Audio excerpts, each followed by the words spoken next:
The floor just disappeared. And if you thought precious metals only move in one direction during uncertain times, what happened in the last 24 hours should completely change how you see this market. We're talking about the kind of price action that makes your stomach drop before your brain even processes what's happening. The kind of move that forces you to ask whether everything leading up to this moment was actually real or just a carefully constructed illusion waiting to collapse. Right now, as I'm putting this together, gold has pulled back roughly 8% from the recent highs, and silver got hit even harder, dropping around a quarter of its value in what felt like a single breath. This wasn't a correction. This wasn't profit-taking. This was a punch that came out of nowhere and left a lot of people wondering what just happened and why it happened all at once across multiple markets around the world. If you're holding physical metal, if you've got positions open, or if you've been watching this space trying to figure out your next move, you need to understand the mechanics behind a day like this, because without that understanding, you're going to make the exact mistakes the market is designed to trigger. And before we go any further, if this kind of breakdown helps you see through the noise and make better decisions, go ahead and subscribe to Element Axis right now. Hit that notification bell, because when markets move, this violently timing matters. And I want to make sure you're getting these insights when they're most useful, not 3 days later when the dust has already settled and the narrative has already been written for you. Now let's get into what actually happened here, because the surface story and the real story are two completely different things. When you see a synchronized drop like this, it's easy to jump to conclusions. Some people immediately scream manipulation. Others say it's just natural market forces. The truth is usually somewhere in the middle, and understanding that middle ground is what separates people who survive volatility from people who get destroyed by it. What we saw wasn't just one market having a bad day. This was coordinated pressure across time zones, across trading platforms, across regions that don't always move in lockstep. You could pull up screens from New York, from Asia, from the major over-the-counter hubs, and the pattern looked almost identical. Same direction, same intensity, same kind of brief bounce attempts that got swallowed immediately. Now, that doesn't automatically mean there's some shadowy group in a room deciding to crash the market, but it does tell you something critical. The pressure wasn't random, and it wasn't isolated. Here's where most people get it wrong. They think when gold or silver drops hard, it means truckloads of physical metal are flooding out of vaults and hitting the market. That's not how this works. What you're seeing on your screen is paper, futures contracts, options, swaps, structured products, all kinds of derivatives that can be sold in massive volume instantly without a single ounce of actual metal changing hands. And when that paper hits the market in a concentrated burst, it can overwhelm the normal buyers and force the price to print lower, even if the physical market underneath is actually tight. That's not a conspiracy theory. That's just how the plumbing works. So if you're sitting there holding physical coins or bars and you're feeling like the chart just betrayed everything you believed in, I need you to understand something. The chart you're looking at is a reflection of the most leveraged, most liquid layer of the market. It's not a perfect mirror of long-term scarcity or real-world demand. It's a scoreboard for whoever is most active in the derivatives arena at that exact moment. Now let's rewind for a second, because moves like this don't just appear out of thin air. They show up suddenly, sure, but the conditions usually build quietly in the background. One of the classic warning signs is a surge in a futures volume right before the move. Volume itself isn't evil, but it tells you that big positions are being put on, rolled over, hedged, or unwound. And when you see volume spike at a key moment, it's often the calm before the storm. But it's not just volume you need to watch. It's what happens to open interest around that volume. Open interest is basically the count of how many contracts are still alive and active. When it rises, it usually means new bets are being placed. When it drops sharply, it often means positions are being closed out, either voluntarily or by force. The day before a major slam, you'll often see heavy activity that sets up the chessboard. Then the next day, you get the shove that knocks all the pieces off the board. Here's something that's going to annoy people on both sides of the debate, but it needs to be said. If you think every single move in this market is pure free market price discovery with no influence from positioning or leverage, you're ignoring reality. But if you think every move is pure manipulation orchestrated by some all-powerful group, you're also missing something important. Because here's the thing, leverage doesn't require a secret meeting to create violent price action. Sometimes the market is just built like a dry forest, and one spark can set the whole thing on fire. It can look like arson, even when it's just physics. So what could that spark be in this case? One major candidate is options expiration dynamics. Not the mysterious conspiracy version, the actual mechanical version. Options are conditional bets.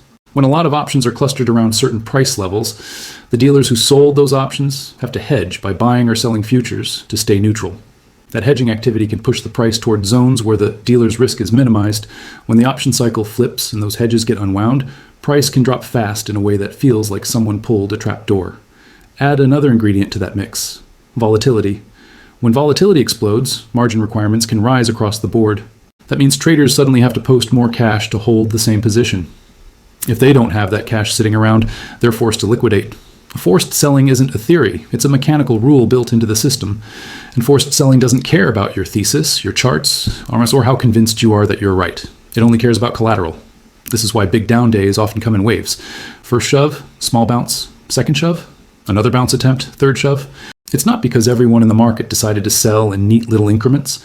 It's because liquidation cascades through different layers of leverage at different times as risk management systems kick in and start forcing people out. Now, does that mean there's no intentional pressure involved? Not necessarily. Here's where I'm going to challenge a popular narrative that a lot of people love to repeat. There's this idea floating around that the old system is broken, that the major players have lost control, and that price is about to go into some kind of clean, unstoppable discovery mode where fundamentals finally win. But if that were completely true, you wouldn't see a global synchronized air pocket that snaps multiple screens in near unison. You'd see more divergence, more regional premiums holding strong, more friction in the system. Now, yes, there can still be divergence under the surface. Premiums and delivery terms can behave differently, even when the paper price moves together. But the point is, the paper layer still has serious reach and serious influence. At the same time, don't fall into the opposite trap of assuming there's a single villain pulling all the strings. Even if coordinated selling happens, markets also have arbitrage systems that keep pricing aligned across regions. If one venue drops, big players can buy it cheap there and sell it somewhere else, and that activity pulls prices back into line. That's not conspiracy, that's just math. So here's the real question you need to answer for yourself, and I want you to drop this in the comments because your answer reveals how you're going to behave in the next few days. Was this a deliberate takedown, or was it a leverage unwind that just looked deliberate? Do you see the market as a machine with rules, or do you see it as a battlefield with actors? The truth is, usually a mix of both, and that mix matters more than you think. If you like this video so far, smash that like button and drop a comment below telling me what you think just happened. Because I genuinely want to know how people are processing this move, and the comment section is where the real conversation happens. Now let's talk about timing, because timing is never random. In the weeks leading into a move like this, you usually see a combination of narrative pressure and positioning pressure building up. Narrative pressure is all the chatter, the confidence, the this time is different energy that floods social media and financial news. Positioning pressure is the actual risk sitting on the books in the form of leveraged bets. And lately, the narrative pressure around metals has been intense. You've seen the flood of accounts telling you silver is guaranteed to explode, gold is guaranteed to moon, and anyone who doubts it is either clueless or working for the other side. That kind of certainty is a warning sign. Markets don't reward certainty, they punish it. Now, I'm not saying the bullish case for metals is dead. I'm saying the path matters. Even in major bull markets, you get brutal shakeouts. In fact, the strongest long-term trends often require the most violent corrections, because leverage has to get burned off before the move can continue in a healthy way. And that brings me to the next critical point.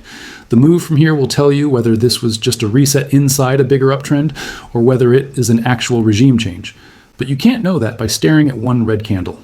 You need a checklist. First, how fast do we see stabilization after the drop? Not an emotional bounce, but real stabilization. That means price stops making new lows, volume cools down, and the market stops acting like it's under forced liquidation. Second, what happens to the futures curve? When near-term prices behave differently than longer-dated prices, it can tell you whether immediate demand is tight or loose. In tight physical conditions, near-term pricing can stay supported even if paper gets hammered. In loose conditions, the whole curve can sag together. Third, do premiums in the real world stay elevated? If coin dealers, refiners, and wholesalers keep charging up for actual physical metal, that's a signal the physical side isn't mirroring the paper panic. If premiums compress hard, it can mean the stress is actually broad and real. Pay attention to when this happened, not just what happened. The nastiest moves in commodity markets often begin when liquidity is thin, when fewer real buyers are sitting on the bid, and a burst of selling can slice through multiple price levels like a knife. Once those levels break, stop-loss orders get triggered. Trading systems flip from hold to reduce, and the move starts feeding on itself. That's why you often see a first leg down in the overnight session, a pause, and then a second leg when the next major session opens and fresh order books come online. If you want a macro lens that does not require assuming there's some shadowy villain behind the curtain, watch the dollar and watch real interest rates during the same window. When the dollar catches a bid and real rates firm up, metals can get hit hard, even if the long-term fundamental case is still completely intact. It's not that gold failed as an asset, it's just that the pricing equation changed at that exact moment. Also, don't ignore the massive volatility-targeted portfolios that dominate modern markets. There are huge strategies that rebalance automatically based on risk budgets. When volatility spikes, those portfolios mechanically reduce exposure to anything that's moving too much. That can mean selling gold alongside stocks, selling silver alongside industrial commodities, selling whatever is lighting up the volatility meter, because their mandate is to control risk, not to win some argument about fundamentals. That's one reason safe haven assets sometimes drop right when you'd expect them to provide protection. And here's a sneaky detail most people miss. After a strong run-up, a lot of traders are sitting on profits with tight trailing stop losses. When price cracks a widely watched technical level, those stops get triggered in bulk. That selling can look intentional and coordinated, but it's often just crowded positioning getting flushed out all at once. The next batch of positioning data and changes in dealer hedges will tell us whether this was mostly long positions being forced out, short sellers pressing their advantage, or both happening simultaneously. And that distinction matters for the next rally attempt. Based on recent market updates and publicly available data in the broader commodity space, volatility has been creeping into more places than just metals. You've seen sharp moves in energy markets, in certain industrial inputs, and in currency pairs that feed directly into commodity pricing. When risk moves like that across multiple sectors, metal traders don't operate in a vacuum. They start de-risking across the board. Here's where I want to get personal for a second, because if you're new to this space, days like this can feel like betrayal. You hear the words safe haven, you hear store of value, and then you watch silver drop like some speculative tech stock. That whiplash is why people quit at the worst possible time. The market turns what should be investing into emotional injury, so I need you to separate two things in your mind. One, the long-term case for owning hard assets as insurance against currency debasement, policy mistakes, and systemic fragility. Two, the short-term behavior of a leveraged paper price that's driven by positioning, liquidity, and risk management systems. Those are not the same thing, and if you treat them as the same thing, you're going to make decisions that don't match your actual goals. If you're getting value from this breakdown, do me a favor and share this video with someone who needs to hear it. The algorithm rewards shares, and it helps us reach more people who are trying to navigate this chaos without getting destroyed. Now let's address the elephant in the room. Is this manipulation? Here's the cleanest answer I can give you. The metals markets are heavily financialized. A small number of large participants can move the paper price more than the average person expects. That's real. But manipulation as a word can also become a mental crutch because it lets you outsource responsibility. If you label every down move as manipulation, you never build a strategy that can actually survive volatility. You just build a belief system. So instead of debating the word, let's talk about behaviors that actually matter. When a move is this sharp, it usually involves one or more of these forces. Big funds cutting risk because their trend-following models flipped. Dealers unwinding option hedges after a key expiration date. Margin calls forcing automatic liquidation.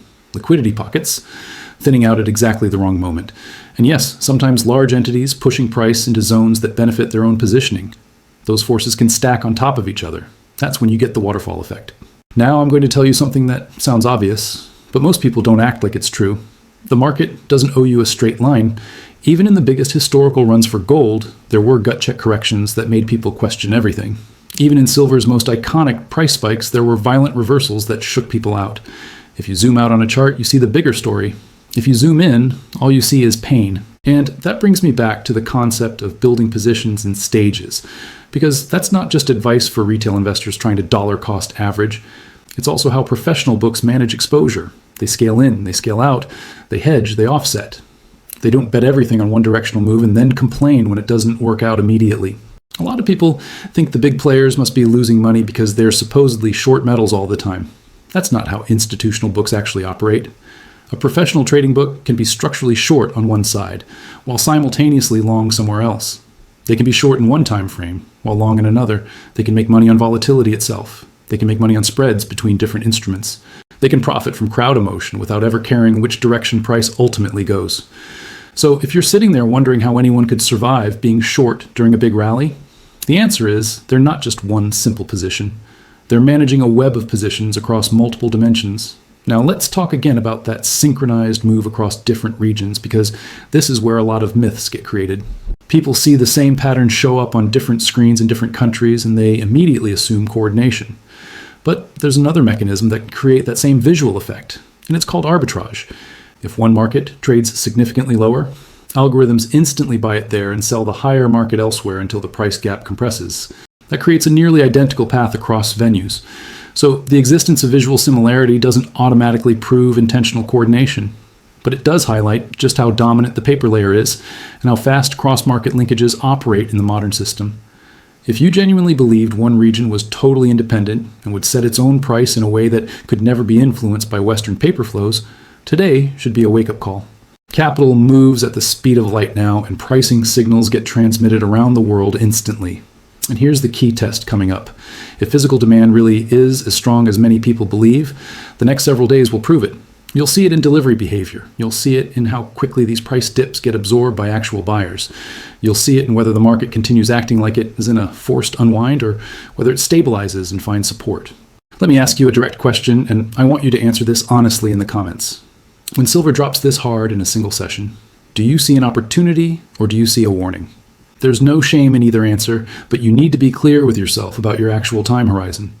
If you're actively trading with tight stops and leverage, this kind of move is pure danger. If you're accumulating physical metal for the long run and you have a disciplined plan, this can actually be a gift. If you're over-leveraged in any direction, it's a nightmare that can wipe you out before you even realize what happened. Now let's do something most channels won't do on a day like this. Let's talk about what could realistically happen next without pretending anyone has a crystal ball. Scenario 1, the market stabilizes quickly and we get a sharp snapback rally. That often happens after forced liquidation because the sellers weren't voluntary, they were mechanical. When the forced sellers are finally done and exhausted, price can rebound like a beach ball that was held underwater. Scenario 2, we get a brief dead cat bounce and then another leg lower. That happens when the first down leg breaks overall sentiment and then real money steps back, content to let price drift lower while they wait for a better entry. Scenario 3, we turn sideways in a range that confuses everyone.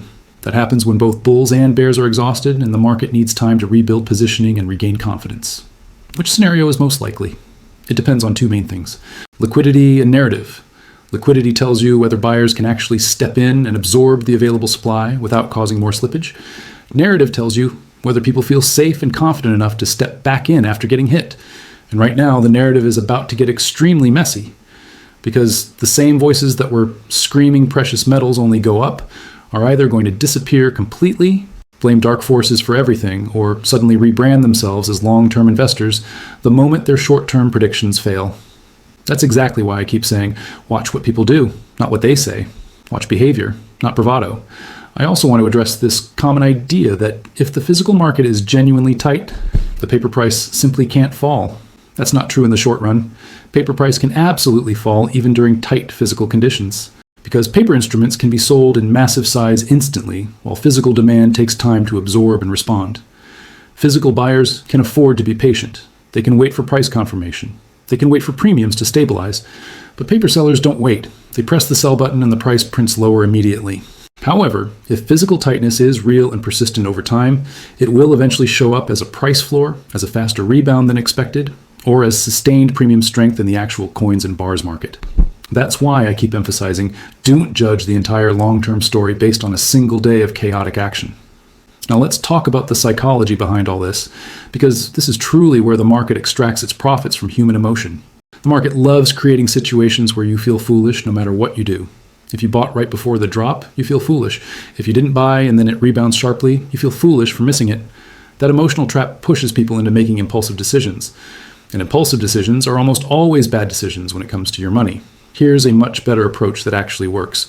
Write down your entire plan while you're calm and thinking clearly, then follow that plan when you're emotional and not thinking clearly.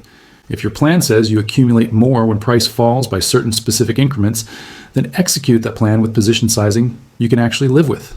If your plan says you wait for clear stabilization before adding, then wait and don't let fear of missing out override your rules.